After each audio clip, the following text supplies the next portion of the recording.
En 1942, Wernher von Braun contribue au lancement de la fusée V2 qui atteint 85 km. Comme pour les autres précurseurs de l'astronautique, sa passion pour cette discipline naît de la lecture des écrits et calculs de Konstantin Tsiolkovsky. Doué en mathématiques, von Braun fait ses études à l'École polytechnique fédérale de Zurich et à l'Université technique de Berlin, l'Institut Kaiser Wilhelm, où il reçoit son diplôme d'ingénieur en mécanique. Pour poursuivre ses travaux de recherche sur la propulsion à ergol liquide, il accepte de rallier en 1932 le département balistique de la direction des armements de l'armée allemande dirigé par Walter Dornberger. Au sein de cette institution militaire, il prend la tête d'un programme de recherche sur les fusées à propulsion à ergol liquide, qui bénéficie d'un soutien financier croissant des dirigeants militaires allemands dans le contexte d'une politique de réarmement de l'Allemagne portée par l'arrivée au pouvoir d'Adolf Hitler en janvier 1933. Grâce à ses talents d'organisateur et ses compétences techniques, son équipe d'ingénieurs met au point des fusées de puissance croissante allant de la 1 à la 4. Cette dernière, d'une masse de 13 tonnes et dotée d'une portée de plus de 300 km, est conçue dès le départ pour servir de missile balistique avec une charge militaire de plus de 800 kg. Elle effectue son premier vol en 1942 et constitue une avancée majeure par rapport à toutes les fusées développées jusque-là. Sous l'appellation V2, le missile est lancé depuis des rampes mobiles à plusieurs milliers d'exemplaires sur les populations civiles de Grande-Bretagne au cours des 2 dernières années de la Seconde Guerre mondiale. Pendant des mois, le missile frappe la ville de Londres, tue plus de 2700 civils, et en blesse 6500. Robert Goddard, le premier Américain qui comprit que la puissance des fusées était la clé des voyages spatiaux. Entre les 2 guerres mondiales, il expérimente de petites fusées à carburant liquide. Les recherches de Goddard sont utilisées pour des engins de guerre par von Braun. Vous êtes croyant, alors est-ce qu'il n'y a pas de conflit entre votre religion et votre travail sur les fusées V2 et Redstone? Well, I think anyone who works on weapons of war. Vous savez, lorsqu'on travaille à des fusées, on est obligé de s'habituer à l'idée qu'elles coûteront ou risquent de coûter des vies humaines. Je ne crois pas que ce soit un problème nouveau. Il s'est posé tout au long de l'histoire où même des grands hommes ont passé une bonne partie de leur vie à construire des forteresses ou des machines susceptibles de détruire les mêmes forteresses. Ils auraient pu refuser.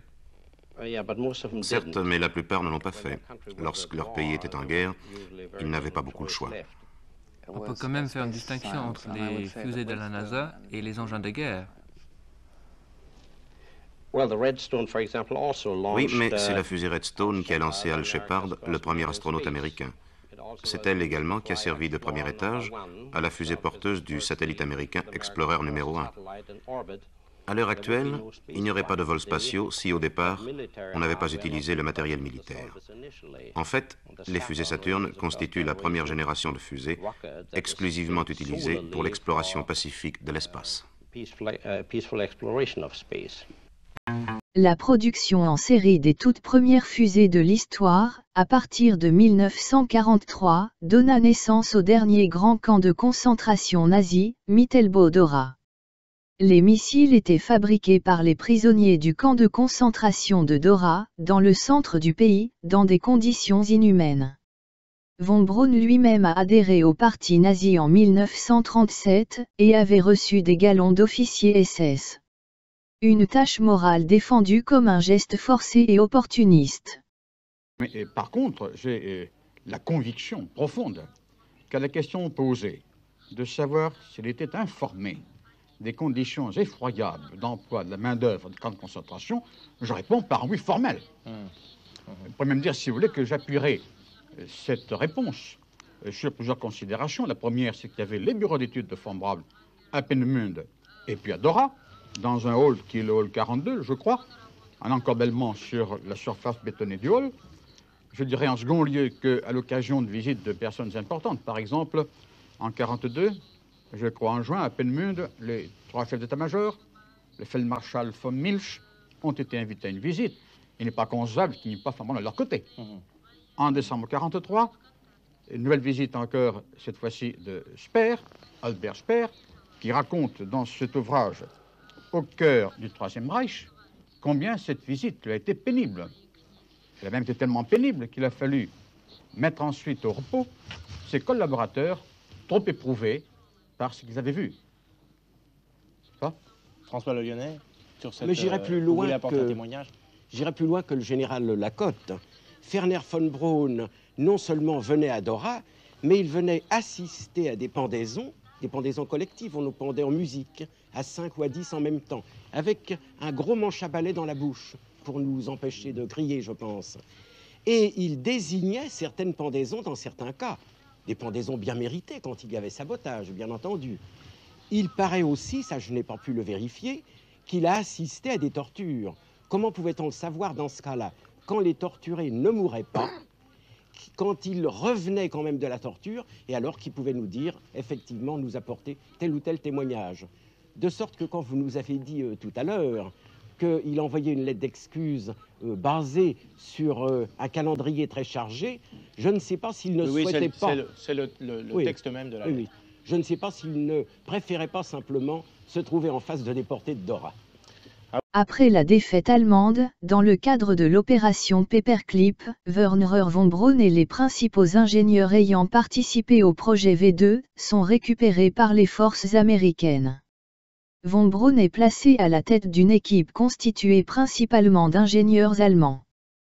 Au début des années 1950, l'équipe de von Braun est installée à Huntsville où elle développe les premiers missiles balistiques de l'armée de terre américaine. Lorsque la course à l'espace est lancée à la fin des années 1950, c'est la fusée Juno 1, développée par ces équipes, qui place en orbite le premier satellite artificiel américain Explorer 1. Spécialiste reconnu des lanceurs, il devient responsable du centre de vol spatial Marshall créé par l'agence spatiale américaine, la NASA, pour développer la famille de fusées Saturne. Il joue un rôle pivot dans le développement du lanceur Saturne V qui permet le lancement des missions lunaires du programme Apollo. À la suite de la réduction du budget alloué au programme spatial américain, il quitte la NASA pour le secteur privé en 1972.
Le 16 juin 1977, Werner von Braun meurt des suites d'un cancer du pancréas. Le premier vol de la navette spatiale Enterprise, prévu le jour même, est reporté au lendemain en considération de cet événement.